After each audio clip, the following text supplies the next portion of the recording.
जाति है पठान। इनको पश्तून भी कहते हैं और इनका मूल निवास अफगानिस्तान और पाकिस्तान के बीच का क्षेत्र माना जाता है। ये वो लोग हैं जो मुसलमानों की अन्य जातियों को अपने से निम्न मानते हैं। उनका छुआ पानी भी नहीं पीते। रोटी बेटी के लिए रिश्ते की बात तो भूल ही जाइए। तो फिर ऐसे जातीय समुदाय के नाम पर फिल्म बनाने का क्या उद्देश्य है?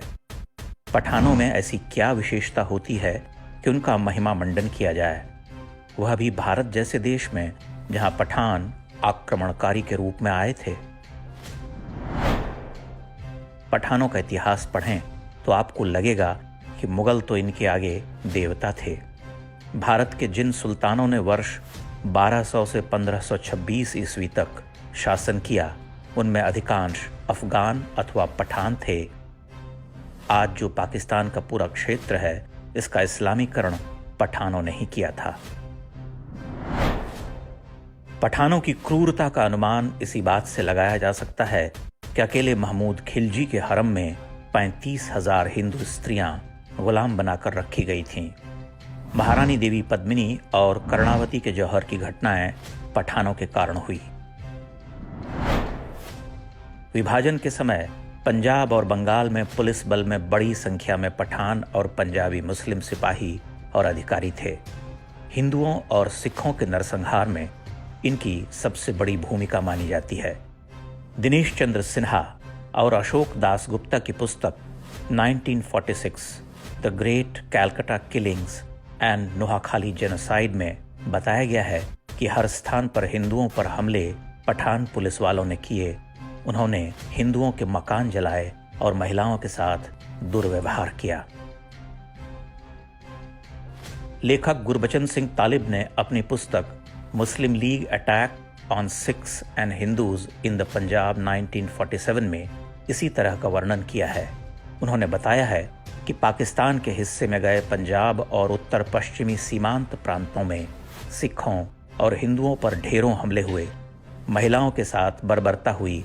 ऐसी अधिकांश घटनाओं के पीछे पठानों का हाथ था। इसी पुस्तक में उन्होंने उन घटनाओं का वर्णन किया है जब पठानों ने हिंदू और सिख महिलाओं का अपहरण करके उन्हें सेक्स स्लेव बनाकर बेचा।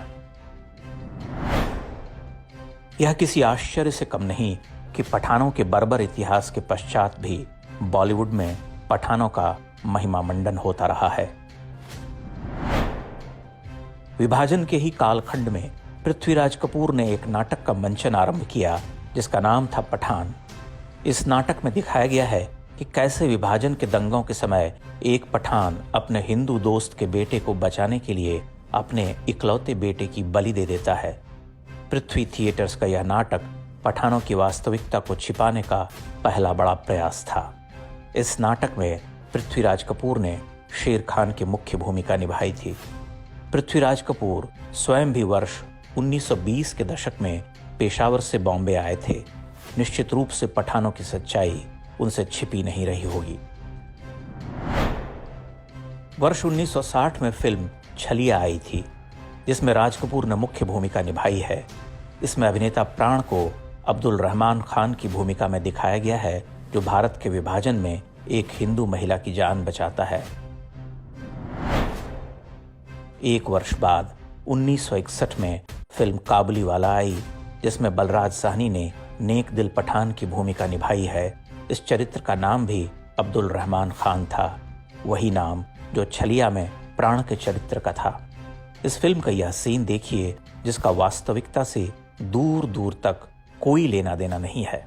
जिस तरह मेरी तुम्हारी बोली में फर्क है, रंग रूप में फर्क है, लेकिन दिल में प्यार हो तो सब एक है, कोई फर्क नहीं।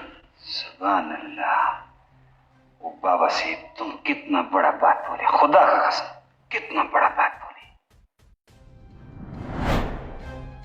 70 के दशक में सलीम जावेद की जोड़ी का पदार्पण हुआ। इसके साथ ही पठानों की महानता का रंग कुछ और चढ़ने लगा। वर्ष 1973 में आई फिल्म जंजीर में पठानों के लिए पृथ्वीराज कपूर का दिया पुराना नाम शेर खान दोबारा आ गया। ऐसा चरित्र जो बहुत साहसी और नेक इंसान है, दोस्ती के लिए वो अपनी जान भी कुर्बान कर सकता है। यारी है ईमान मेरा, यार मेरी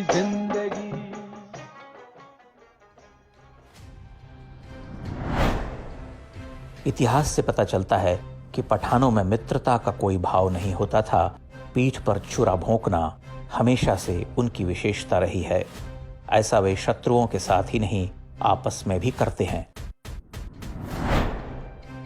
यह मात्र संयोग नहीं कि जंजीर फिल्म 1971 के बांग्लादेश युद्ध के ठीक बाद बनाई गई थी। इस युद्ध के कारण हिंदुओं में जागृति आने का भय था। जब ऐसी कोई फिल्म आती है तो लोगों के मन में यह भाव उत्पन्न होता है कि सारे मजहबी लोग एक जैसे नहीं होते, कुछ अच्छे भी होते हैं। वामपंथी और जिहादी फिल्मकार इस मनोविज्ञान का बहुत चतुराई के साथ प्रयोग करते रहे हैं। पठानों के नाम पर धूल झोंकने का यह क्रम आज भी चल रहा है। हाल में आई फिल्म गंगूबाई काठियावाड़ी में भी यही प्रयास किया गया। इसमें दिखाया गया है कि अंडरवर्ल्ड का अपराधी अब्दुल करीम शेर खान उर्फ करीम लाला कोठे पर फंसी हिंदू लड़की गंगूबाई को बचाता है। अजय देवगन ने यह चरित्र निभाया है। 60 से 80 के दशक में करीम लाला बॉम्बे में अपराध का दूसरा नाम हुआ करता था। करीम लाला का वास्तविक चरित्र इससे बिल्कुल विपरीत था। शाहरुख खान को तो अपने पठान होने पर बहुत अधिक गर्व है। वे इस बात को कभी छिपाते भी नहीं। दावा करते हैं कि उनका परिवार पेशावर से आया था। उनकी फिल्म पठान भी इसी जातीय अहंकार का फूहड़ प्रदर्शन है। फिल्म की कहानी क्या होगी, इसका अनुमान आप स्वयं लगा सकते हैं। फिल्म पठान की टाइमिंग भी ध्यान देने योग्य है। अफगानिस्तान में हम तालिबान की जो बर्बरता देखते हैं वे भी पठान ही हैं। अफगानिस्तान का यह पूरा क्षेत्र आज भी मध्य युग में जी रहा है। भारत में रहने वाले पठान भी अफगानिस्तान और पाकिस्तान के पश्तून इलाकों को अपने पूर्वजों की भूमि के रूप में देखते हैं।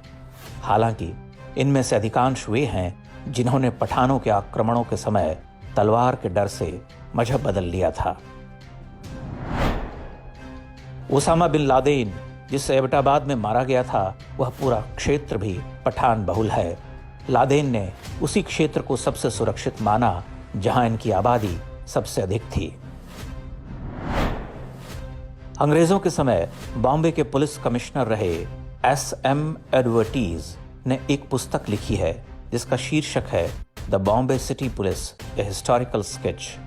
वे लिखते हैं कि अवैध हथियारों और अन्य हर प्रकार की आपराधिक गतिविधियों में पठानों के गिरोह सबसे आगे रहते हैं। उस समय ट्रांस फ्रंटियर पठानों पर नजर रखने के लिए पुलिस बल में एक अलग इकाई बनानी पड़ी थी। शाहरुख खान द्वारा अपनी आक्रमणकारी और अत्याचारी जाति का ऐसा फूहड़ महिमा मंडन कोई सामान्य घटना नहीं। यह हिंदुओं पर 1000 वर्ष के इस्लामी घाव पर नमक छिड़कने की तरह है। जिन लोगों में तनिक भी आत्मसम्मान और शत्रुबोध जीवित हो, वे इस प्रयास को कभी स्वीकार नहीं कर सकते।